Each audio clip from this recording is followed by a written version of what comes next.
Hey everyone, welcome back to another episode of Live with Joey Murphy, me talking about Christmas lighting and other business topics, things that affect all of us in this type of industry.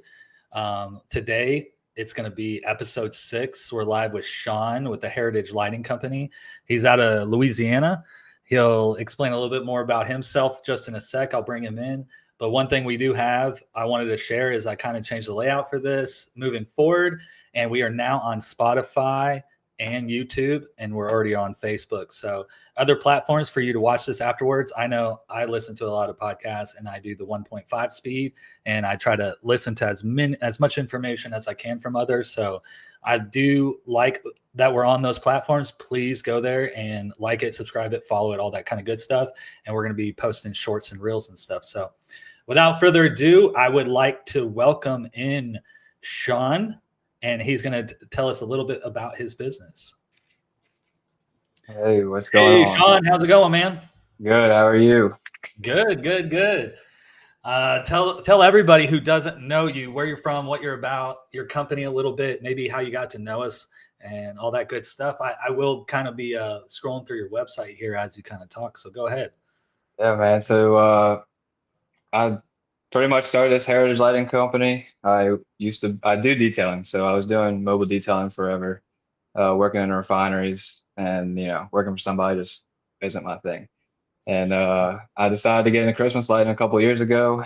Kind of was doing it under the same detailing name, PGS holiday lighting, and I decided this year to kind of step out, rebrand, and go with Heritage Lighting Company.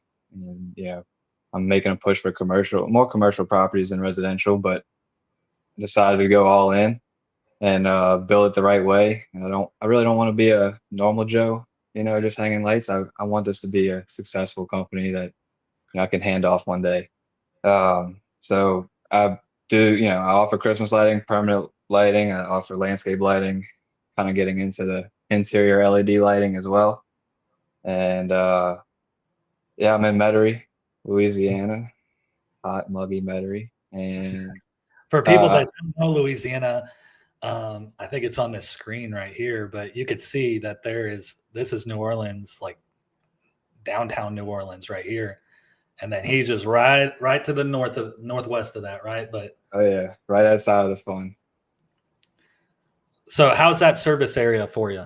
Oh man, I mean, it's so unlike Dallas, I believe it, New Orleans, Metairie, we're all so close to each other. So it's thick. I mean, there's a lot of people doing it. There's a lot of people claiming that they can do this and that. And, it's hard. I mean, we have some guys that have already made comments on, texted me, competition texting me. And, I don't know if they're scared. I don't know what it is, but it's tough. It's Yeah. I mean, I put some signs out last year that, you get out there and that my songs that go on and you got 3 other companies in my place. And it's thick. It's tough. But I mean, Yeah. just like anywhere, you have to make a presence and you have to let people know who you are and get your brand out there. And so that's why I needed to get Heritage Lighting Co. I needed something that didn't merge together with my detailing. I needed something that stood out. And do you think, like, what are you doing? Because I know you're getting started, right? And so that's a big thing. Is a lot of guys that are getting started is trying to get it set up for them to like actually be successful. And you're doing the right things from what I see. Is like one thing I didn't do is really like look outward and try to see what other people are doing and trying to adopt those things. I didn't really do that in the beginning. I kind of came up with my own model and things, and still to this day we do a lot of it. But it's I didn't do my homework so much. You kind of are getting super involved and trying to do the research the right way and everything. So what with that type of stuff and taking the first step in your business is like, what are those first steps that just really that you did to get started? And honestly, I think the first steps were getting into these forums, like the Christmas lighting forum, and following guys like yourself and Ron and Jason and even Lucky Linda. She's been a huge part in my success with LinkedIn lately. And taking that first step, just it's really understanding what these pros are doing, what you guys are doing to make it work, and getting an idea, kind of making a checklist. I have a piece of paper that I still have with me from when I started, just checklist of everything I need to do, and I'm looking more outward than, the first step in front of me, which, isn't always good, but making sure that I have it all set out the right way, getting the CRM and figuring out what CRMs are working for you guys and figuring out what kind of communications I need to be having with people and door knocking and just picking up lessons from you guys. And honestly, I wish I had this podcast that you're doing now when I started, because man, I mean, the information that I get out of here is next level. Yeah, that's what you were saying a little bit is about having where you can actually go somewhere. And that's what this is right here is this Lights at Wholesale Christmas Light Installers group. There's a link down in the description too. But from there is I post a lot of stuff, me personally within there, and a lot of things we're working on. I know I just posted a little short about like people taking pictures and stuff like that. So that's where I'm kind of focusing my energy and engaging with. But for guys like you to kind of see that, pick up the kind of the work that we're putting into those types of group, and it seems like you're getting a lot out of it. No, Yeah, definitely. I mean, and coming to your training, I think it was in February, the first one that you did. I yeah, mean, the guys that were in there and just hearing everything from you and your wife. I mean, I came home, I was even more excited than I was when I got there. yeah. I was That's good, pumped. and I think our trainings are getting better and better and better too. So I I wish we know. could come to another one. And I am actually trying to get set up a 3-day training. Hopefully we can do it next month. I will know more later on in this week, but it's a 3-day training with regular Christmas lights, permanent lighting, some marketing. It's going to be kind of like a little boot camp type thing. But that's where I feel like we can give a lot of value within one area, one place. And now that the tariffs have kind of died down just a little bit, it's still higher than what we had last year, but it's something that's actually we can kind of move forward with. That's one thing is getting it feels like almost like hey, what's going to happen and how does it deviate our plans and everything like that. But for somebody like you with that and taking the first step and hearing about these tariffs and everything else, what's your perspective on it? Because you have to, everybody feels a certain way about it. If you're a distributor, you feel very, very big about it. And then as an installer, but what about your perspective as somebody who's like kind of new to the game and everything and seeing these adjustments and fluctuations? And I want to be clear that Sean, this isn't your first year, right? Like you've done installs, you've done some things, but you really still are fresh and new, and you do still claim that you do have that fresh eye perspective on the industry. You know what I Yeah, mean? no, I mean, I kind of got into, doing friends and family maybe 4 or 5 years ago, and I've had some health, you know, some stuff going on with my health that kind of set me back the last 2 years. And, this past season was the first season that I really like boots on the ground was every day, it didn't stop. So yeah, no, I mean, still very fresh, very much a rookie compared to, So what do you think about the little tariff things? Do you have much of an opinion about it, or is it kind of like, it is what it is? uh, to me, it's frustrating for sure. And I can only imagine guys like yourself and even these bigger companies and stuff, what they're dealing with. But to me, I just feel like, you know, hopefully things get better for everybody. But at the same time, a small guy like me, I just, I'm going to keep working hard. I'm going to keep selling these lights, and whatever I have to do to adjust for that, I'll do that. But, hopefully it eases up on guys like yourself. Yeah, for real. Well, the good thing is that I did talk to you about taking the first steps and trying to get a CRM as you build it out because of historical data. You never really want to be like doing things and then after the season's done to really create the historical data in that system. It can be a lot of work. So a Right. lot of times it's starting out with that system because you're going to need it and it's not that far away. You do, but what you can do is quickly adjust things when you do have a system like that, right? Like, so if you did need to raise prices 10% or something like that, you do have the proper systems in place for them to do it, sign it, agree it. Like you do have their, John Hancock there and all that stuff. So tell us a little bit about, I want to know, it's a little bit about what those systems take kind of when you're going in there and like you're using systems build out, but at the same time you brought up LinkedIn, right? Yeah. Like maybe, Lindy and stuff, she has a little expertise in that area and kind of what's setting up for you there. So tell us a little bit about those systems and just using LinkedIn. Cause I gotta be honest, I think we have a profile on LinkedIn, but I don't even use it or really focus on it. So how is that making a difference for you? Man, I feel like first of all, you're missing out. And you're a big fish in this game. You're a Yeah. big fish. But I mean, I'm telling you, I feel like LinkedIn was one of those things where I kept seeing it, but it was like, nobody's on that. Like that's for old people. But Yeah. no, man, I mean, I'm telling you, I talked to Lindy and man, she called me and we talked for probably an hour and a half. And, she explained to me things that I should do. And, ChatGPT being my best friend as well, I kind of went in there and took the notes that Yeah. she gave me. I created a profile, and man, I've in this last week, I think I've gotten 65 connections, and Oh, wow. That's pretty good. I know, and it's crazy. I mean, the power of LinkedIn is unreal, and you're talking to decision makers directly. You're not walking in these doors trying to get a meeting. You're talking to them. They get to see your presence in the community. They see your background. They see experiences that you have. And I mean, I've taken some steps to get some business rolling, maybe not even this season, but in the future, talking to these CEOs and franchise companies and just setting things up, not even just for my area. So I mean, LinkedIn has been massive for me. And What would you say, like, what, give us a story of like one of your biggest wins with LinkedIn? I You know? guess right now I'm actually currently in the talks with it was actually one of my first connections was a VP for man,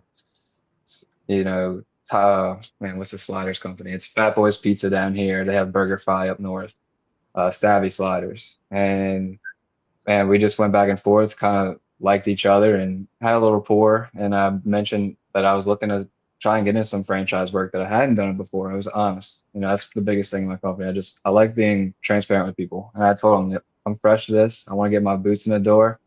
I'm not scared of work. And man, he actually had me connect with their construction development team, and actually in the middle of becoming a vendor for these guys and being willing to travel across the country or even sub it out to guys in this group that are looking for work up around the United States and stuff like that. So I mean, I've got my eyes looking, very broad. I'm looking out and I'm trying to Yeah. make things work. And man, to even be thought about with some of these big fish like that is crazy. And I mean, there's so many more. And I mean, I could talk probably for 30 minutes on some of the connections I made. Like even this morning, one of the biggest custom home builders down in this region, DSLD, we reached some agreement to this morning. And that's one of the things I'm working on is getting things for these franchises as they build and custom homes as they build and getting the right connections for, setting myself up for success for the long term. Well, I think Ron likes it. He said LinkedIn, like Joey, why aren't you on LinkedIn? Like I'm like the actual person off to the side. Like everybody's got LinkedIn. What? Yeah, man.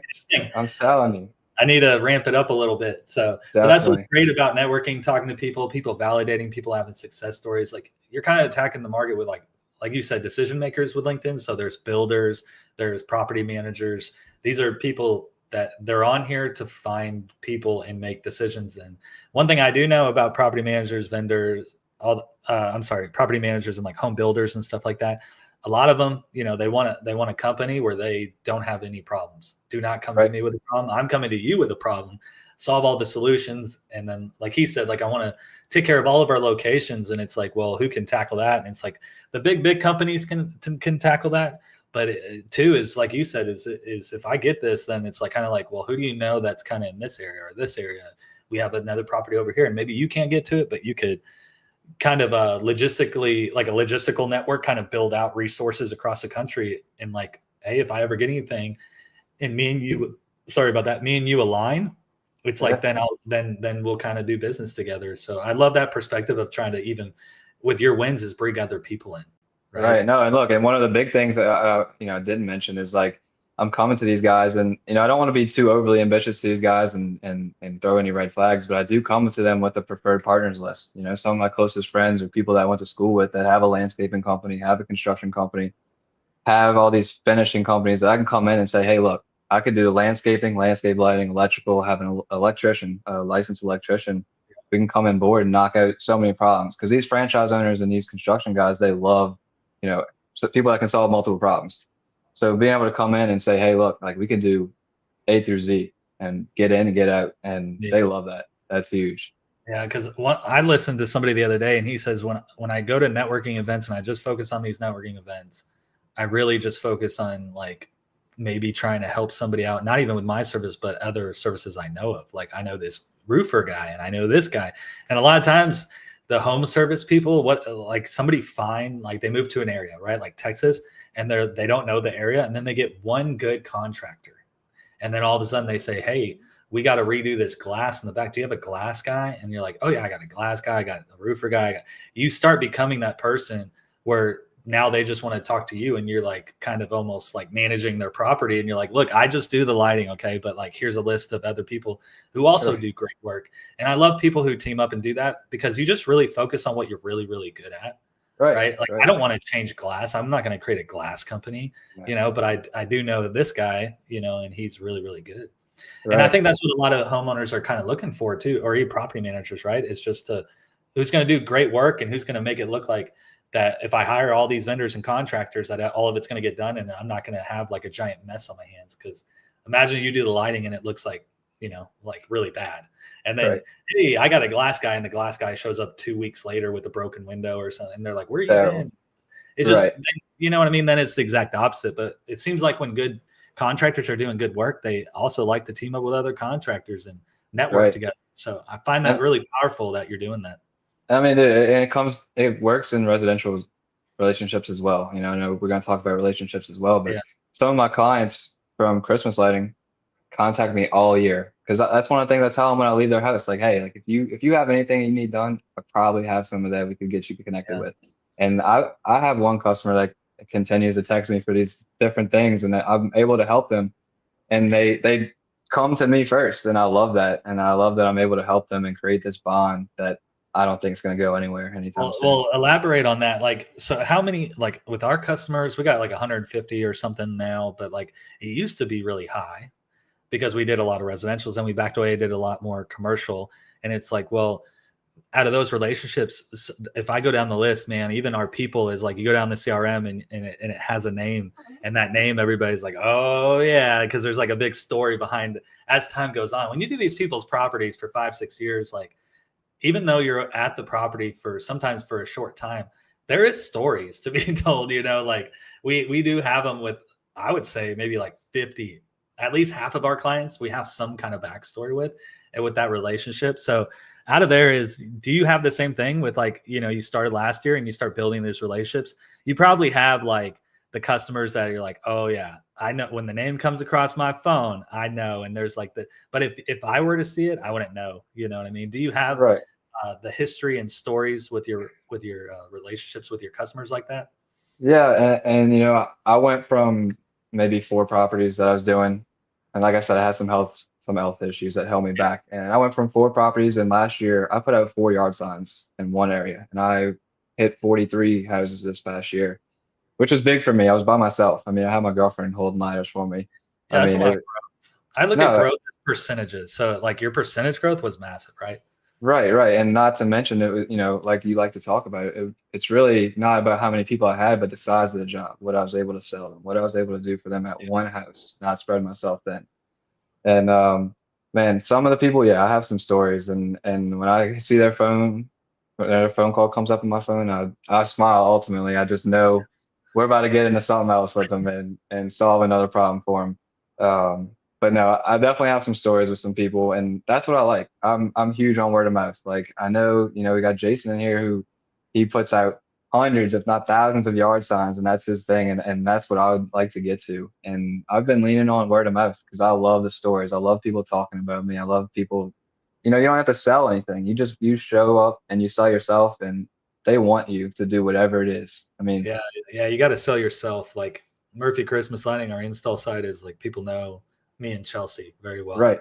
But we're kind of the X factor in the business. We have systems and processes. I mean, the business could be like sellable, where you take our processes and it could be like you can grow, you know what I mean? But it still doesn't have the touch of the X factor people that are designing things or doing things. And you remove that component out and you got to replace it with how good you do things. You know what I mean? Right. So I love that you're building out new relationships. So the customer service, like you said, when they call, it's like, oh, we know we about to get in it. And it's like, it ain't going to be a 5-minute conversation with this person. It's always a long one. Right. And so you kind of know, but that's part of customer service, right? It's about fixing the problems. And sometimes, some customers have more needs than other customers. It's just the way it is. Right. Right. And sometimes they just want to talk. Sometimes, they don't get heard in their house, and they just want to talk to you, and they feel that you're listening to them, and they'll let you do whatever. Did you like you said that you added, right? And so percentage growth was really big, but did you keep track of like your key metrics, like your KPIs and stuff like that to, or maybe you did those 4 houses, then you grew up into 40 something houses, but it's like, you're doing bigger projects and it's like, I go off of profit versus man hour. You probably have heard that term many times. It's like, well, are these projects that are bigger and they're kind of the same? You're kind of like hovering around this profit versus man hour all the time, or do you have projects that are like massive profit, less profit, and you're just kind of trying to gain market share so much and you're not really turning anything down? You're just really trying to help as many people and trying to grow your company? Or how is that with the growth? I mean, I'll tell you the truth. Honestly, last season I didn't keep track of anything until after the season was over. I went back and, I hadn't had a CRM set up until I came to your class and I talked to you about Jobber. And, Yeah. I was on the fence about two different CRMs. So I finally got Jobber set up and I went back and I'm still plugging stuff in from last year, just trying to get all Yeah. my numbers. So I know that. So that's something that you have to know. You have to know your numbers. And, you know, I, I don't have everything finished, but I do know that my jobs are, the jobs I did this past season, the profit and man hours, the percentage was low, but I'm really trying to make a name for myself. The only thing I think I turned down was people trying to get me to hang their personal lights. I really Okay. wanted to get away Yeah, from that's a doing that. good, yeah, stick to a business model, number one, right? Right, right, I get it. I mean, when you first start out, like I did, like I didn't give things away, but I did like, hey, I'll hang this like at cost basically, and then next year, and I blended it into like a multi-year thing, and then they didn't book the next year because they moved or refinanced their house, and I'm like, wow, I really lost on that one. You know what I mean? But I did do that stuff because it's just to get attention and onto your company for you to get marketing photos and stuff like that. A lot of times is you do kind of shoot yourself down because one thing people are saying is like just have a ton of confidence, like know that you can do these things and like you can get this amount of money. Don't sell out of your wallet, sell out of their wallet. They're right, trying to get an experience. It's for their family. Their grandparents are coming in and nephews and nieces, and it's like it's different then, right? Like people with weddings, they end up wanting to go bigger. It's not with our company. We always try to give value, so I don't try to like shoot for the moon and try to squeeze every dollar out of somebody. That would mean I would put less stuff on their property. Sometimes if I'm going to bid something like $15,000 or something, it has to like, I have to provide $15,000 worth of work. I do that. But a lot of times is what is that work? And it's not time. right, It comes into expertise, or like when we get done with it, if we were faster or slower, that doesn't matter. Cause if I'm right, slower, am I billing you hourly like a lawyer or something like that? Right. Like I'm not doing that. So like I give you a price, we're going to get it done. Sometimes I win and sometimes I lose. And the more experience we get, the more times I win, but right. there is projects. Sometimes I'm like, man, I should have done a little bit more Yeah, because that profit versus man hour is less, so right, I'm really excited that you got that CRM.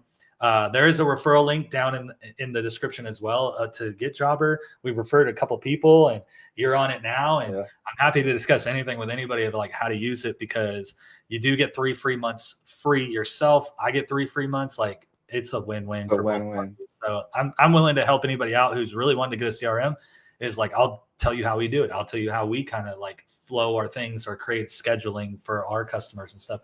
Because once we get above like, I mean, I guess it depends how much money, and is it like a small project, a big project? But I feel like if you're doing more than $50,000 or something, you should definitely like already be having a CRM like already.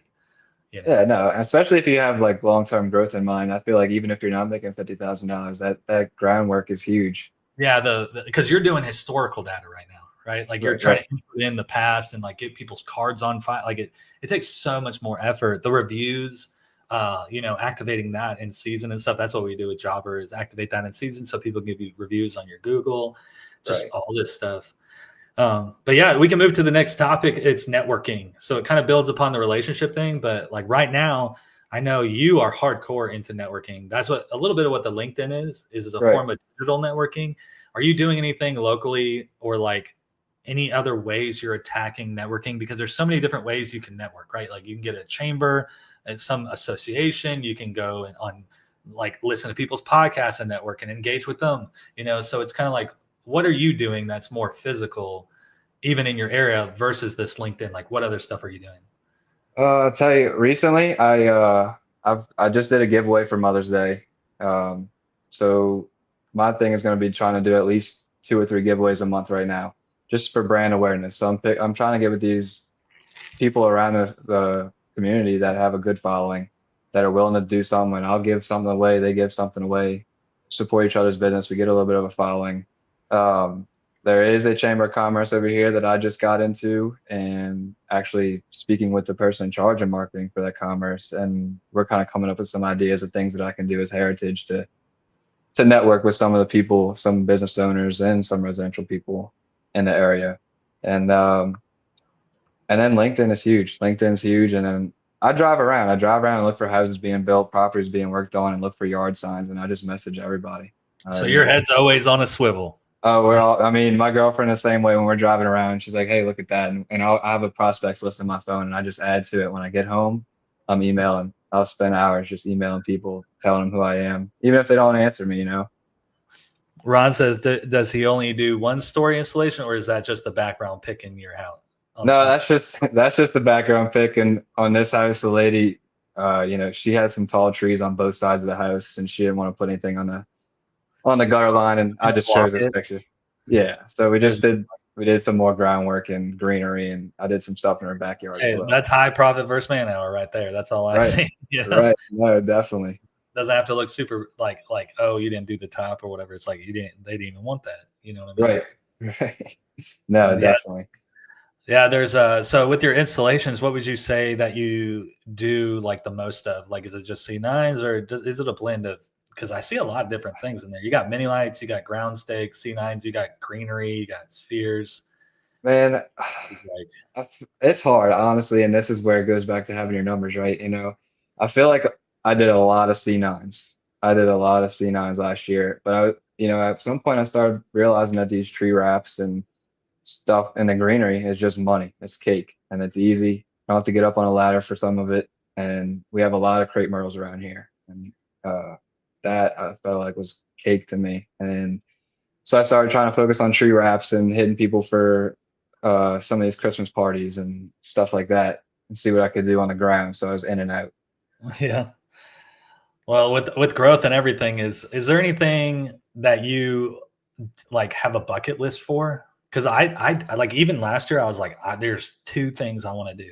This year I do have some goals, but they're not as like serious as like last year. Last year I was like, I really want to custom make a thing and do a custom made very large bow that weighs Yeah. like 1,000 pounds. Like I really wanted to do something very custom, and we ended up doing it. So it's like with these properties and building your brand, all that kind of stuff. Is there like a bucket list thing that you want to do, or is it Yeah, just like, no, I want to stick to? I know some companies that just stick to like warm white, and yeah, that's all they do. They will not offer colors. They do not do trees. They do not do greenery. It's just warm white C9s, and yeah. don't ask them to do anything else. And it's like, man, you're really cutting yourself at the knees there. You know what I mean? Right, But it's right. like, is there a bucket list you have?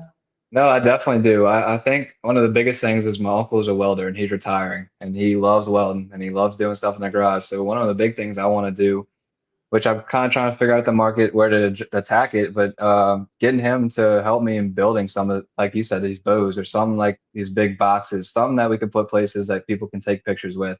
You can have a little subtle sign, even just awareness, maybe people posting about it and tagging us. But doing some of these big lit up displays, like that's one of the big things I want to do. Some big light up displays. You're looking at like as a marketing approach is like, hey, I'm going to do something that's just going to be memorable. You know what I Right, mean? right. And even if we donate to some, we do all this and we go drop it somewhere. We just get people taking pictures and tagging us. And I haven't really decided how I'm gonna attack it, but that's definitely at the top of my list is doing something like that. And then water towers. I really want to do a water tower for the city. Ooh, Vitali. Do you know Vitali? Yeah. He's up north. He does a water tower, and have you seen that one? No, I haven't. Oh yeah, that's one of the most impressive ones I think I've seen. I could maybe pull it up later. I didn't have it prepared, but I did. I did want to bring up a little bit of my screen right here, and that is some stuff we've done that like we were in the super beginning, and this is just on our Facebook page. Let me try to get there we go. Is with this is like this image right here was like on our website. It was everything everywhere. But if you notice, it's like mushroom chimney. There's like a fairy in the stained glass window. And it was like this door you walk through, it's like 8 feet tall. So like my head would be right here, but like look how low this roof line is. Like you can go up and just like hop up here, Looks like a right? And Dr. Seuss house. yeah, it's called a storyteller house, but Yeah. with this architectural, it makes it look like it's like a hobbit house. But this is very tall, but it's the architecture that makes it perceived that way. Right. So this became like a big brand image for us, and it's like once we did it, we started to realize like we wanted to put this image everywhere.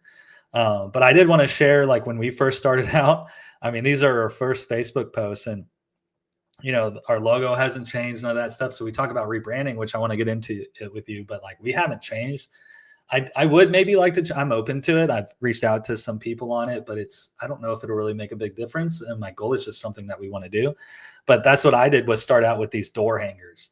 And at first I put C7 because at the fire department, people are like, oh, all we do is C7s and stuff. And it had just C7 on it. Maybe the original one did. No, I deleted it and like uploaded it differently. But like this right here is, I got these and I put them in my pocket and I had cargo shorts on. It was like early October, trying to get my company started. And if you see at the bottom, it said like front roof line and then archway and windows. And I would like literally go throughout these neighborhoods, and I wanted like really small to moderate homes because that's what a lot of the firefighters were doing. There's a community that is like a senior living one called Del Webb in Frisco, and that's where I was a firefighter. It was like they would just be pumping those out. Like they'll do a house that's like 50 feet of lights, just C9s. They'll do it in like 10 minutes, and they'll just rip and run through each house and do like a speed volume thing, right? And so they're like, all we do is C7. So I made our door hangers that way at first, and I had to go through every one of them and scratch them out because I'm not reprinting these. Like I just am starting. This is a lot of money. And Right. so I would put the estimates at the bottom, like 300 for the roof line and then another 150 for the archway windows. So it was like a little quote, but I did have a system where I kind of knew like nobody could come back and be like, oh, you said this, and I gave them the wrong door hanger. Like it was pretty evident based on the homes, but that's how we got started. And there was that. This was our first house. So I don't know about your property or whatever, but this was like a family friend, and she's like, can you come do this? And I'm not going to even say what I charged for this, because this was like 2017 is when I did it. And man, I did not charge enough. And look at the workmanship of this, is like, even how I glued my bulbs, I were super symmetrical where they're all lined up at like exactly the same. If there's 2 on the bottom, there's 2 on the top. I was very, very, very OCD about every little thing. And then I just started taking pictures of all these different properties. This was our second property. I mean, look at the resolution on that camera. It's probably like a flip phone or something like that. It's definitely not. But we started getting bigger and bigger, and I started trying to create different little things to drop off and stuff like that. So that's kind of how we got started with our branding. And so I did want to go into more of like your company and your kind of branding. And I know you kind of went back and forth on a logo and stuff like that. And you're like, what do you think of my logo? And I'm like, man, there's a lot of important things, and you could always change your logo and stuff like that. But I think it looks really good. I don't know if there's a couple people watching, some people commenting, and it's like, well, what about his logo? What do you guys think of his logo? Give some feedback, some constructive criticism. So because he's starting out, and now's the time to change before you get that trailer wrapped, right? Like, Right. you're getting trailers wrapped? You do have a trailer? What kind of resources you got?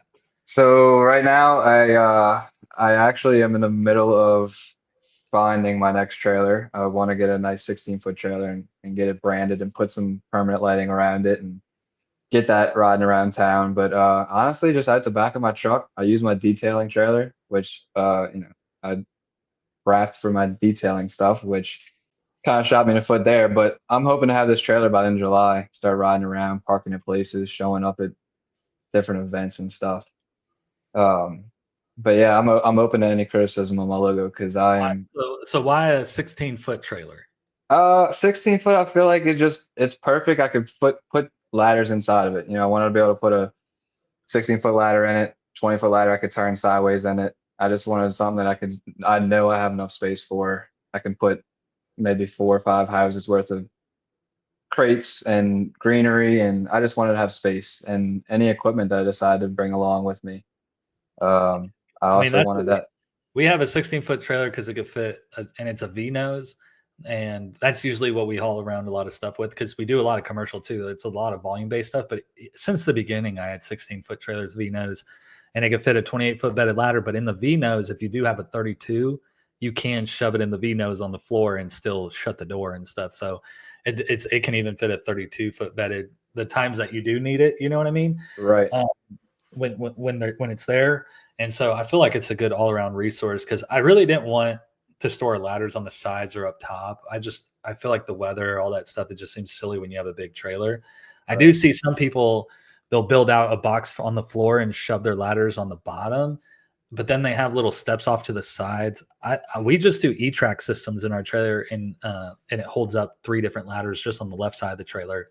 And then the right side will have a little giant and stuff like that, 22-foot multi-purpose ladder and stuff, you know. That little giant is the best thing they've ever come out with. Yeah, it's a staple. Like even in a 22-foot little giant in the back of my pickup truck fits perfectly, and I could shut the door and it'll lock it in place where you can't even pick it up. Right. I haven't taken my ladder out of my truck or my detailing trailer even since Christmas. It stays with me. It's so versatile. I love it.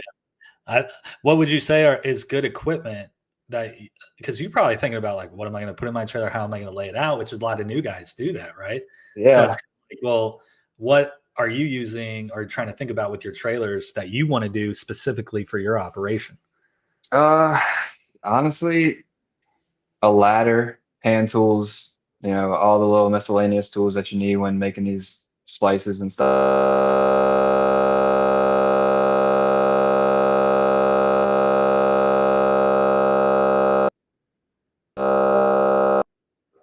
What is that sound? Can everybody hear that sound? Anybody who's watching? Uh-oh. Sean, you may need to come out and back in. There's something on your end. It just popped open in some audio. There it goes. Do you fix it?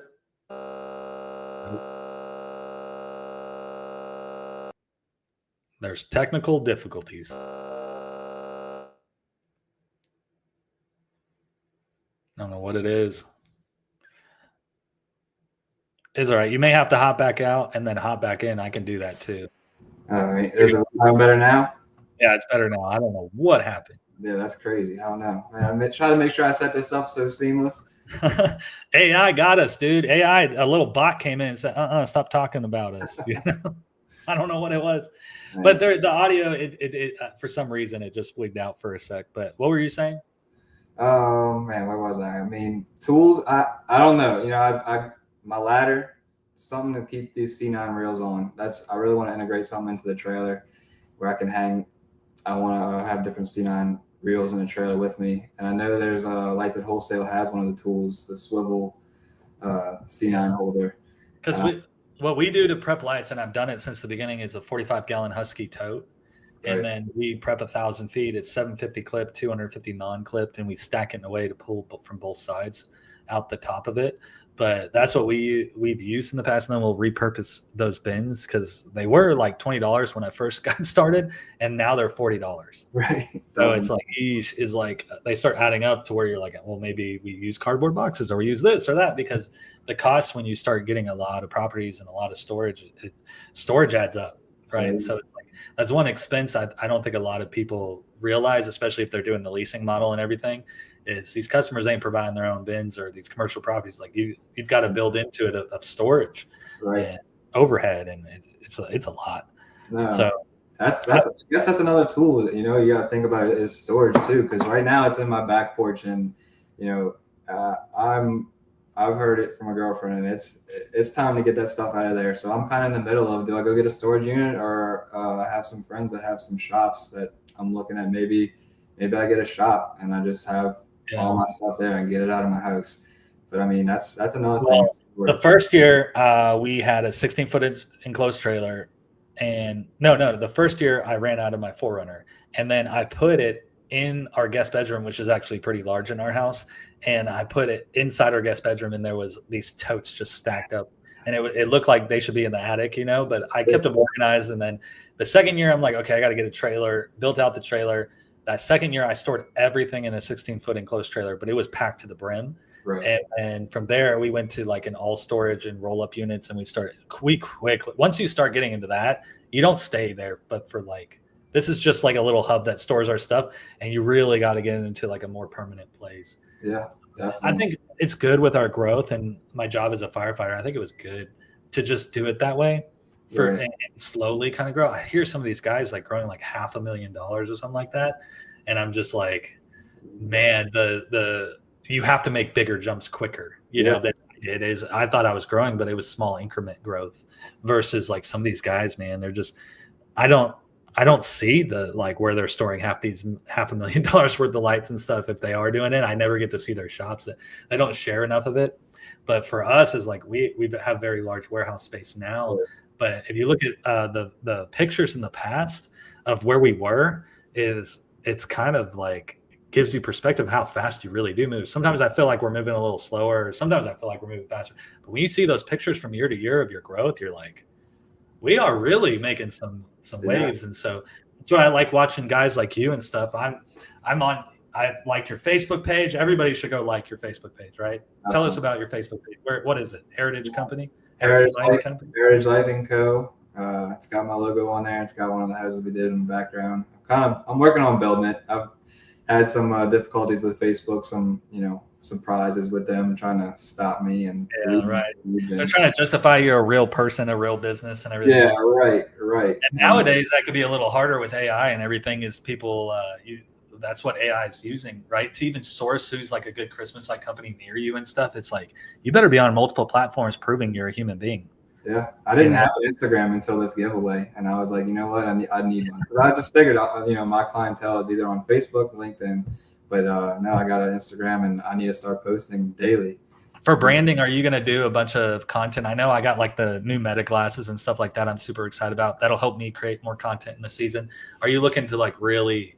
Because you get busy in the season, and a lot of times, a lot of these guys, even me, I'm guilty of it. Is like, why don't you create more content? That's like because I'm working. No, I don't want to take a second to stop. Right. No, that's one big thing with me too. Is like it goes back to all the way to like profile pictures. I don't even have pictures of myself because I'm always working. I'm never taking pictures. I'm never taking videos. So what are you doing to help solve that for like getting this season? Anything?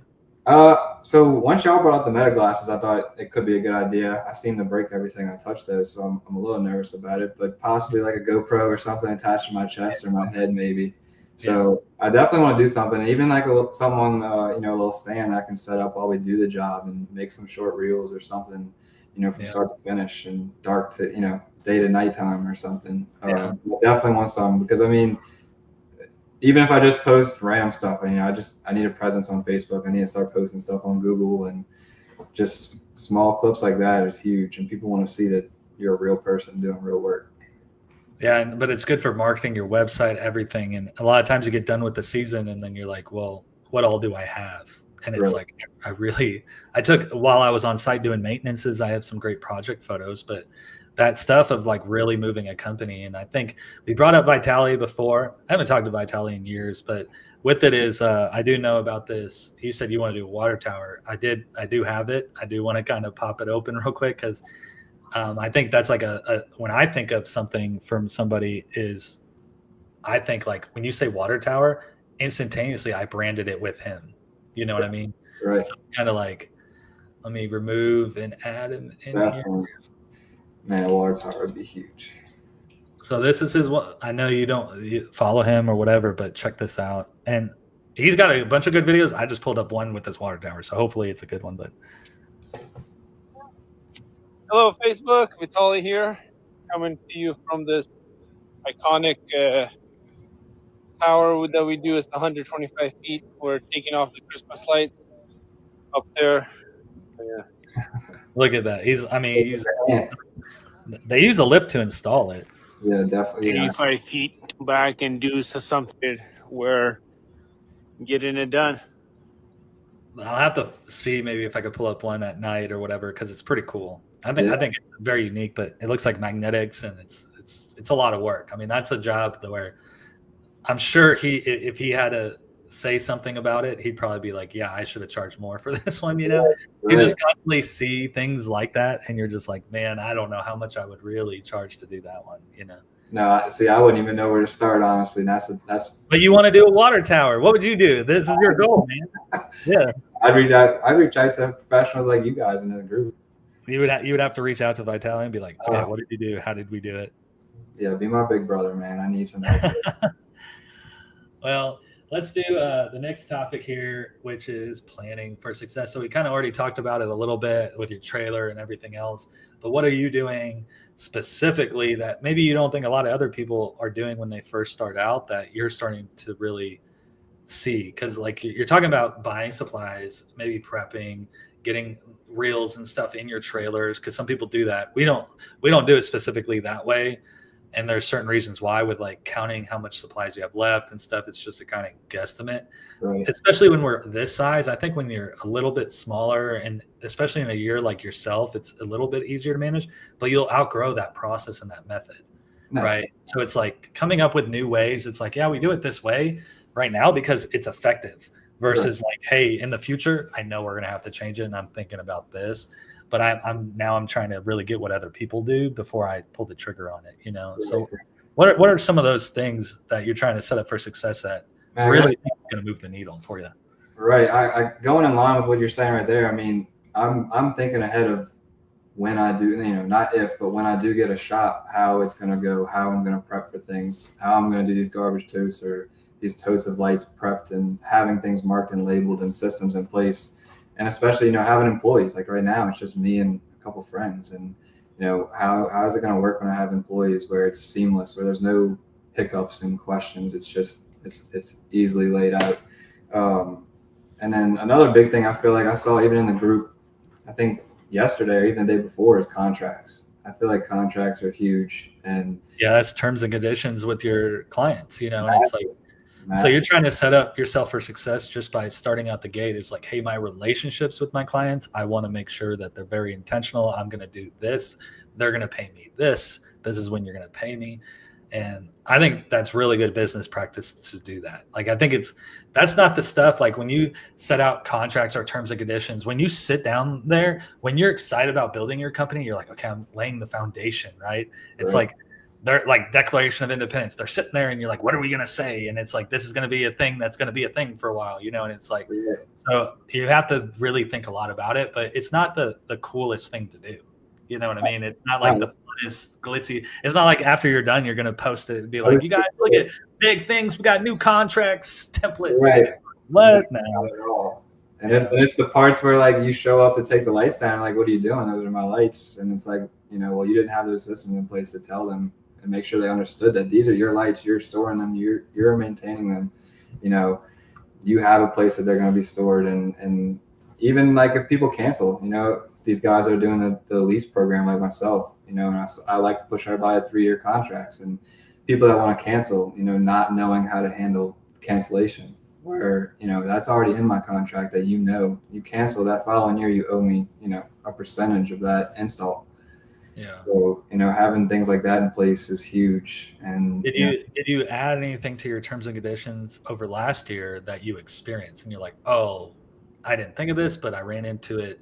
And because a lot of times our terms and conditions will change, especially over the years now, is after so many years, you kind of like run to the same thing. But last year we ran into something that we never ran through for almost a decade.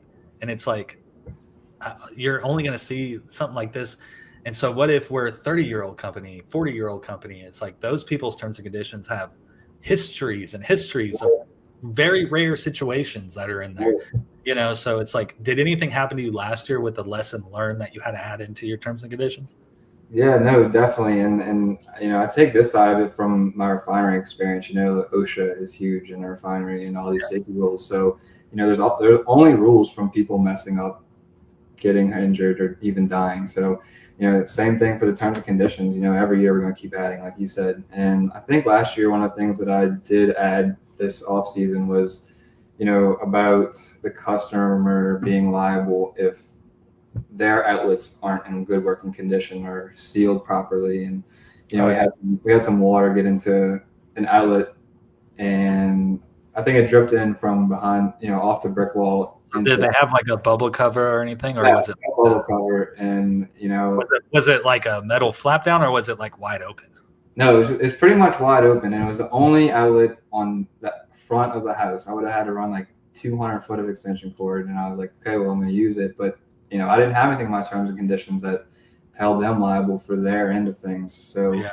you know, it fried the lights whenever it rained. We had some really bad rain for a couple of days, and, you know, I had to go out there and fix that and eat that. And, you know, I didn't want to be that guy. I was like, well, you know, it was your house, your outlet, but, you know, it was one of those things where I was like, I know in our terms, there's especially commercial, it's they have to supply adequate power, and then also up to National Electrical Code is another thing, because they could be like, we have power, and you're like, it's not up to code. Like, I'm not going to plug that in. But like, that is, are you thinking about adding like where, hey, for, you know, $100 we'll add in a bubble cover or something like that? Because that's just a handyman. You're not adding on to the circuit. You don't need to be a licensed electrician for it. The homeowner could do it. You know what I mean? right. But do you like, hey, this do you run into that a lot in Louisiana? Because I've lived in Louisiana for 6 years. I know kind of how some construction can be out there. And it's like, hey, this was built in the 1700s. And you're like, yeah, I bet the plumbing and electrical is not up to code, you know? And it's like, Right. but it's like, are you going to charge for that? Or are you just like, no, I'm going to tell the homeowner? Like, where are you at with that? So I feel like I should get a better system in place for this. I feel like it kind of depends on the job, depends on, you know, what kind of money's in the job, you know, who it is, what customer it is. And I kind of just go job by job with that. And I need to get better structure to that. But like, I mean, if you ran into that again, that exact scenario, you wouldn't go plug those lights in again, right? Yeah, not at all. And that's where I'm glad I have one of my buddies who got his electrical license, and he actually does my landscape lighting for us. And you know, having him on board where I can call him in and be like, hey, you know, if it's an electrical issue that I can't fix, I'd be like, hey, you know, we have an electrician that come out here, small fee, whatever we need to do, get it up to code, get it fixed right. Because a lot of things that we deal with down here in New Orleans is all these people that had their houses redone after Katrina. You know, you had all these contractors that were running around willy-nilly doing things not up to code, and they weren't licensed, and we run into a lot of that. So fixing a lot of those problems sometimes too. Yeah, because a contractor's license, even I know in Louisiana, is like, you don't have to so much have one in Texas, but you do in Louisiana. So like a lot of the home build contract, like the approval processes for those things are a little harder to build around there. Texas is all, you know, wild, wild west over here. But it still has to pass code and everything else. But I think we do have less restrictions as far as that goes.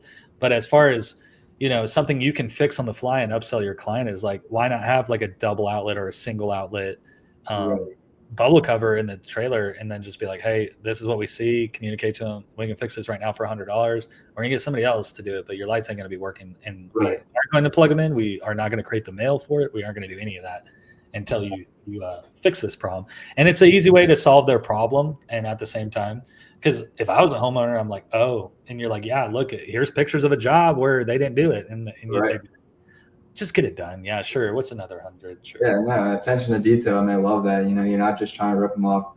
Or no, it's intent. Like business, you're taking care of them, you know, in more places than one. Yeah, absolutely. So, are you looking to add that in there? Or are you going to get your buddy to just take care of it? Like, oh no, definitely got to add that in there. And I think it's a quick upsell and take care of your client. It's not hard to do, and very low. Sweet. So, what about surprises along your journey? So we kind of talked a little bit about that too. Like that was a surprise, right? And then you had to add it in there, and maybe you'll change your terms and conditions a little bit because of it. But like when you first started out day one and you're like, I want to do this, because it seems like you have a story where you kind of trickled into it a little bit, and then, you know, there was some health issues and stuff. And it's kind of like, well, when you took it like super serious, there was a certain time you're like, okay, I'm going to take this super serious. Yeah. In your head, what you thought it would be, I know what I thought this was going to be was not even close.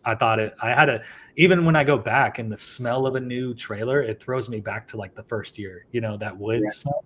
It's like, it's not a new car smell, it's a new trailer smell. A lot of people who buy trailers a lot, you know what this is. And so it's like, I go back to that feeling of like, I felt differently in my business. I felt what I was capable of, and like there's so much potential for growth, you know. And now that we've kind of have a history of things, is I've already know that these things are the way they are. I learn every year, don't get me wrong. I even talking to you and stuff, I learn new things, and I love that about it, is it just never gets old. It can, and technology, everything's evolving at all times with this industry. It's blown up and it will continue to grow. And it's like, so it throws me back to then, and then how I felt and what I saw the industry or the world as, even business. I think of it way, way different now, like way differently. It feels differently. And so when you first started day one to now, what are some things that you were like, wow, I did not expect that. I don't feel that way. I totally changed my output of that viewpoint because of these experiences. What would you say some of those things are? Man, honestly, I'll tell you the biggest gut punch, which really doesn't even have anything to do with hanging lights or anything, was my Google business page has been taken down. And it was for like deceptive content, which I see a lot of in these service-based businesses where guys don't have addresses. And lately, that's been one that's thrown me for a loop, especially talking to these bigwig customers. Is they want to go see that you have a presence and they want to search your business, and my business won't even come up. And I have reviews and 5-star reviews and everything, and I can't even come up. So that was one of the biggest gut punches. But I guess when starting a business, you just think, oh, like I'm gonna go hang lights, I'm gonna make money, I'm gonna be rich hanging lights, and and that's not it. I mean, there's a business. Well, what made you think you were going to be rich doing this? Well, I guess social media. You see. Social media. So you got caught up on you watching all the reels of it. I make $500,000, and you're like, $500,000? What am I doing over at this company who's paying me $50,000? Yeah, right. And so you looked into it, and then you thought it was achievable to do that, or like, what made you be like? Because once you see stuff on social media, that's one great topic. Is like, I saw that this was capable. I see people saying this is capable. But like I said, do you see the person doing $500,000 storing $500,000 worth of assets inside a warehouse? Do they make that? Or is it really, are they telling the truth? Right. That's another thing, is like you have to filter through some of the clickbait or this or that to understand, am I listening to a person who actually is at this level? Because even if you like don't make any money within a business, okay, let's say you have $1 million of exports and $1 million worth of imports, and your P&L sheet is just a zero. There is something to that, to know that you can receive in $1 million, right? There is, like, I don't even dog people who may not make as much. As like, you kind of built a big thing. It's just not very profitable. It's not a very good business, because business is about net profit. But you were able to capture a market in some way, even if it wasn't the right way, which I think is something, right? And a lot of times those guys that they'll be able to do that, and then if they tweak themselves, that's where they end up going into like another venture, and they really end up winning. And they're like, well, I started Christmas lights, but I was like the $2 guy. Then I ended up going over here doing this and creating another company, and then we were the $10 guy. And you know what? If I said I was the $2 guy, I was the $2 guy. If I said I was the $10 guy, I was the $10 guy.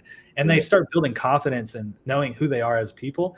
So with it is like, I do think there is like really big perspective on, like, even if somebody's being able to build something that big, there's some guys who can't even get somebody's attention to even be able to receive $1 million. Then that's a layer below that one, right?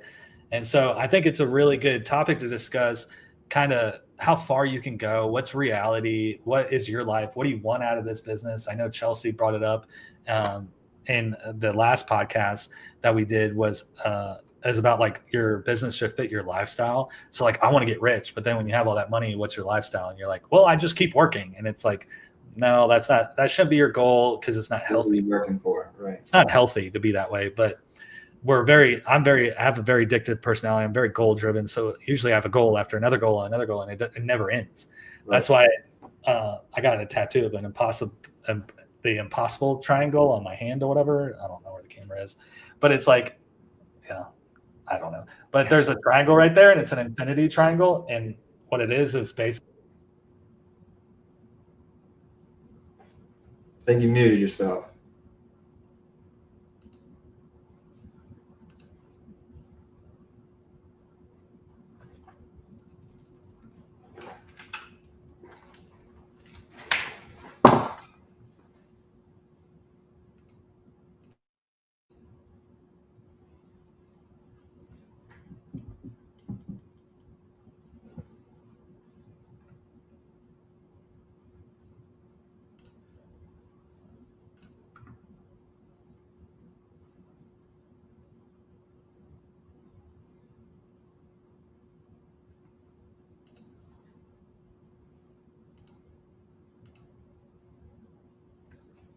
Man, I'm not hearing you, Joey.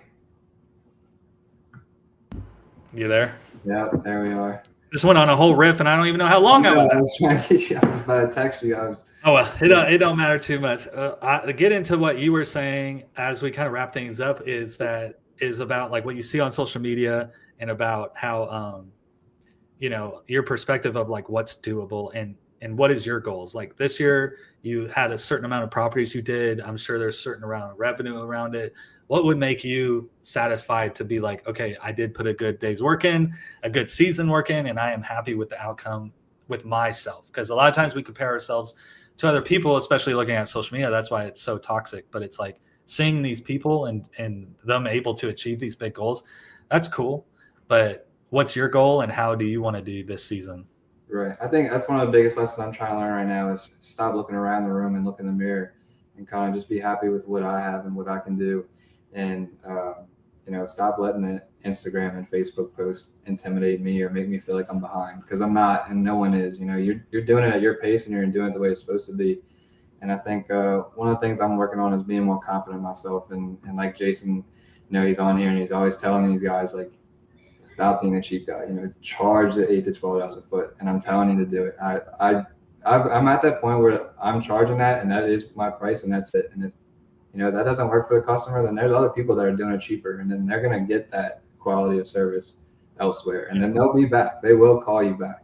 Yeah. Because, you have to believe in yourself. You have to believe in the service that you give, and I think my goal for this year, I have a number in mind that I would like to hit. And, even if I don't achieve it, I know that, I'm playing a long game here. I'm looking to create something long-term that's going to not make me rich, right? I plan on dumping everything back into the business and just getting to a place that even you're in, like you're a huge mentor for me. And I feel like that's my goal. I want to be Joey Murphy. I want to chase. You want to be better than Joey Murphy. Okay? Yeah, definitely.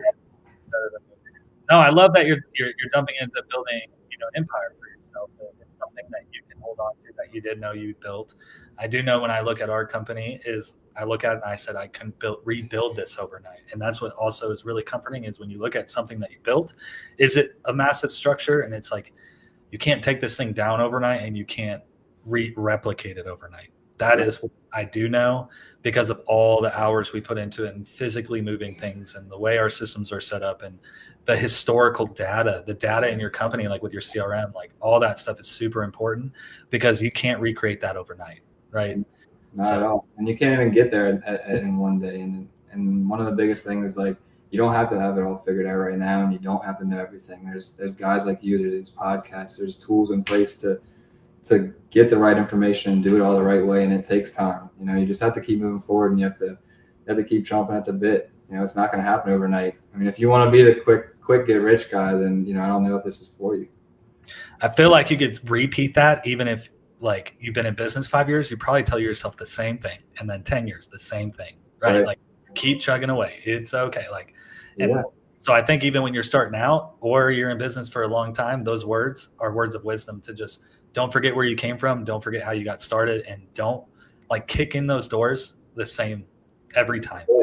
Right? No matter how many no's you get, you turn around and you take it as a blessing because that next door might be the biggest one you open. So never look like when you first get started is like you look at things and conversion rates and you're like, oh, we didn't gain market share of this, or we lost this opportunity. You didn't lose the opportunity. You just attacked the market a certain way with that client. The client didn't fit your business, and then you moved on. And if you're in an area like yourself or myself, very big areas, there's another one right around the turn. So you can't be upset. You just got to focus on getting the next one and the next one, right? Right. So I love that perspective. Well, do you have any last final words for the viewers? Man, honestly, pay attention to this guy, Joey, and the guys around him. I mean, honestly, it's you guys that have helped me out in this journey, and I really don't think I could do it without you guys and having this resource. And I'm still learning, so I don't have much to say. No wise wisdom. I think I really just feel like do your research and persevere. You have to keep pushing. Yeah, well, I do appreciate all the kind words with that stuff because there's a lot of energy and effort that I'm putting into even this podcast. This is the 6th episode. It seems like everybody's getting really good feedback, reviews that I'm getting off of it, like you, is like, should I keep it going, you guys? Like, and you're like, no, don't stop, and then, a lot of this stuff in season, I think, is application. It'll remind you too, is to be like, hey, it's words of motivation. It's things that people are doing that we talked about months ahead of time. It's even new guys coming in. Think about all the new people going to be coming into this industry this year. Right. You know what I mean? And where are they getting information, and like, where are they getting their lights? And is it a quality vendor with a strong warranty? Like, we have a 5-year warranty on our commercial elite bulbs, and it's on the box. Like, we do back this warranty. We feel very confident about it. And then all the new products that are coming out. I know I have a meeting Monday with one of our local guys, as he just booked a bunch of stuff, and he's like, I need a bunch of supplies. Can we work something out with some supplies? I'm like, we can always like have discussions about supplies. Like, what exactly do you need? And it's not just moving boxes or moving supplies and SKUs with people. It's a lot about like, is this the best setup for you to be the best you can be? Right. Because a lot of times I don't want you to buy it. If you called me and says, hey, I have $1 million, I want to buy $1 million of lights. I'm like, are you going to sell $1 million? Because then you'll be in debt, and then you'll have all this, and you're not setting yourself up for success. So a lot of times I kind of do want to know a little bit about your business, about yourself, the demand, or how much attention you do need in season. Or, hey, if you have difficulty on an installation project, you can email me. Like, I do feel like I'm in position now with Lights at Wholesale to be able to kind of give that customer feedback of like advanced types things that people are trying to figure out on the fly. I am a source for that. I did help a lot of people last season with it. Did even like lives and stuff, like FaceTimes and stuff of like issues on their properties. I did help a lot of people fix a lot of things, because that makes them look even better. And then they'll refer them to another customer, and they'll buy more lights. And it just comes full circle where everybody's working together to really raise the industry up with lighting and provide the best customer service possible. But I do feel like you do have, the heart that goes into it. That's one thing that people talk about, is the drive or the heart or your why. I think there's a lot of reasons. I even know, outside of this podcast, a little bit of your story and stuff. And you do have a why, you do have a purpose of what you're trying to do, a goal that you're trying to achieve, and you ain't stopping. No. You know what I mean? So this is it. You're kicking in them doors, you know what I mean, in Louisiana, and trying to spread outward and try to network with the right people. So I do want to encourage everybody to get your social media and all that stuff.